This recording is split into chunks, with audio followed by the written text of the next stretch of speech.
Bonjour et bienvenue dans ce nouvel épisode. Aujourd'hui, je vais vous parler d'un sujet qui est d'actualité, tout le monde en parle, l'intelligence artificielle et la création de contenu. Comment on peut optimiser? Est-ce que c'est intéressant d'utiliser l'intelligence artificielle dans son contenu? Donc je vais répondre à cette question tout au long de cet épisode. Donc j'espère que ce sujet va vous intéresser. Commençons par le commencement. Un rédacteur, il a besoin d'une ligne éditoriale avant de commencer de rédiger. Donc il a besoin d'une liste de sujets qui sont conformes à la charte, parce qu'une entreprise a une identité, des accroches, aussi ne pas oublier le SEO, donc des mots-clés, à ne pas oublier pendant qu'on rédige les posts. Donc il faut prendre en considération tout ça. Et bien sûr, un rédacteur, dans un premier temps, il fait sa stratégie. Donc, il doit analyser les données, s'il a des données d'un CRM ou pas. Après, s'il n'a pas de la data pour commencer, il peut commencer par l'analyse des publics cibles en faisant ce qu'on appelle dans le jargon les buy persona. Donc, le profiling de la cible pour identifier les sujets où se trouve sa cible.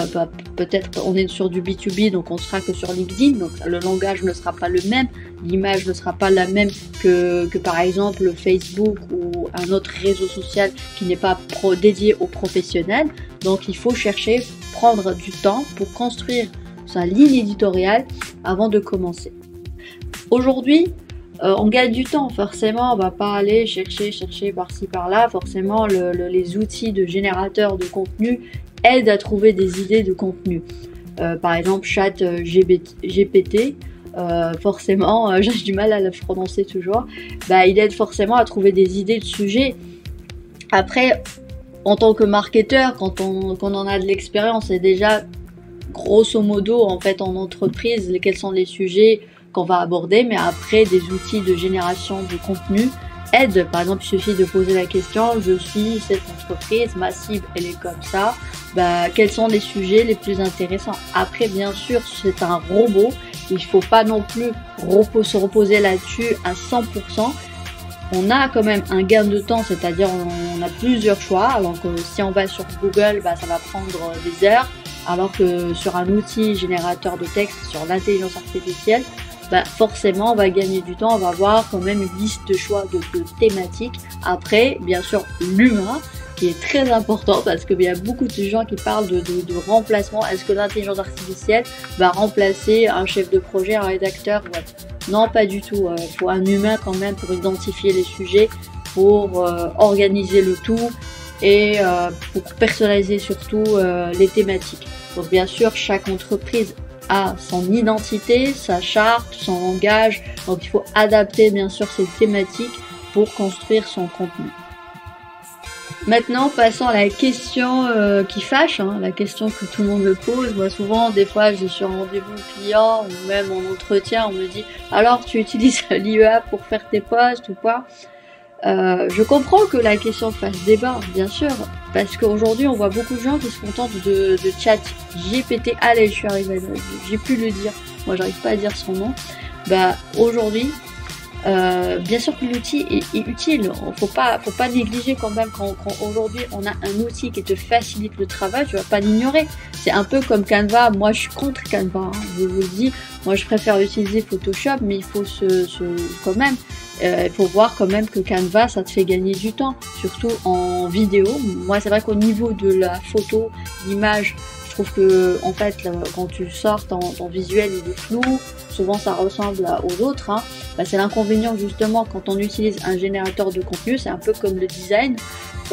Forcément, quand tu utilises des templates que tout le monde utilise, tout le monde est sur Canva, forcément tu vas trouver les mêmes posts. Souvent, si tu es dans un secteur, tu vas trouver ton concurrent, il utilise les mêmes templates que toi, les mêmes images que toi. C'est un peu ça aussi quand on utilise un générateur de contenu. On peut pas ignorer ce que apporte cet outil, mais en même temps, il faut quand même personnaliser, il faut quand même faire un effort. Parce que si tu fais juste, tu prends le chat GPT et tu l'utilises juste comme ça, forcément, on va voir que c'est un robot. Et même, tu prends le risque d'avoir le même contenu que ton concurrent, il a exactement le même contenu que toi. Même si ça génère pas forcément les mêmes textes et tout, mais il n'y a aucune valeur ajoutée. Non, c'est pas vraiment comme ça qu'on utilise l'outil. Moi, je recommande quand même de l'utiliser parce que ça te permet de gagner du temps, mais de pas faire un copier-coller, de pas faire genre fais-moi des posts cette semaine et tu fais un copier-coller. Non, faut savoir utiliser. Et c'est ça, je pense, c'est ça l'évolution en fait du travail avec l'intelligence artificielle. C'est qu'à un moment, je pense que un chef de projet ou un rédacteur, en fait, la finesse, il faut savoir utiliser l'outil. C'est comment je vais orienter l'outil pour avoir le meilleur contenu. Comment je vais travailler avec l'intelligence artificielle. C'est ça la question en fait. C'est pas est-ce que je l'utilise ou pas, mais comment je vais travailler avec. Donc je pense que il faut juste se faire une relecture, plutôt écrire dans son Word son texte pour personnaliser, parce que comme j'ai dit, chaque entreprise a son identité, son langage, mais on peut utiliser l'outil pour générer des idées ou corriger l'orthographe tout simplement, reformuler. L'outil aide en fait à écrire, mais ne remplace pas le rédacteur. C'est ça en fait. Donc comme exemple d'outil, si vous faites que de la relecture et de la recherche d'idées, ChatGPT, ça fait l'affaire, hein, pas besoin d'aller sur les autres générateurs payants. Là c'est gratuit, il suffit de mettre relis mon texte, intègre les mots-clés 2 fois, 3 fois, tu auras ton texte qui est optimisé SEO, que tu peux après faire vérifier par SEMrush. SEMrush c'est un outil de recherche de mots-clés et d'analyse de la concurrence. Ça va vachement t'aider pour suivre ton SEO au niveau des social media. Et aussi ton blog, hein, le blog il sert à ça pour le référencement. Après moi c'est pas vraiment ma spécialité, mais généralement les mots-clés je les intègre de toute manière sur l'ensemble, la plupart des posts. En fait ça dépend en fait des mots-clés de l'entreprise.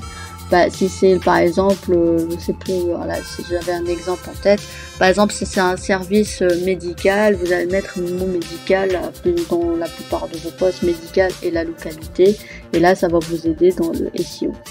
Donc il y a Trend Hunter, Feedly, ça vous permet de suivre le contenu en fonction des centres d'intérêt. Là vous allez voir les blogs populaires, les contenus qui sont le plus populaires par rapport à votre cible et le centre d'intérêt. Donc ce site va vous donner des idées, moi je trouve intéressant. C'est toujours bien de voir un peu ce que fait tout le monde. L'idée c'est pas de faire un copier-coller, parce qu'il y a beaucoup qui vont chercher, j'ai trouvé ce post, je vais faire le copier-coller de ça. Non, en fait c'est bien de voir ailleurs, mais pas forcément faire un copier-coller, mais personnaliser, parce que chaque entreprise, les artistes, a son identité. Donc c'est important d'avoir ses propres accroches pour justement marquer les esprits et se différencier, parce qu'aujourd'hui la concurrence elle est partout dans l'ensemble des domaines. Si tu personnalises pas ton contenu, voilà, ça va pas justement capter l'attention, et il faut vraiment faire attention à sa cible, parce que ses clients, c'est important de leur parler en fait. Il faut que ton contenu leur parle. Parce que si tu as un contenu qui est banal, qui est bancal, forcément, ça va pas forcément attirer l'attention. Et voilà, l'épisode touche à sa fin. J'espère que le sujet vous a intéressé, que j'ai apporté quelques éléments de réponse. Je reste à votre disposition, et n'hésitez pas à visiter mon site web, donc yasminelofir.com, pour voir un peu ce que je fais comme travaux, et n'hésitez pas à me contacter si vous avez des questions. Je réponds toujours aux personnes qui m'envoient des messages. À très vite.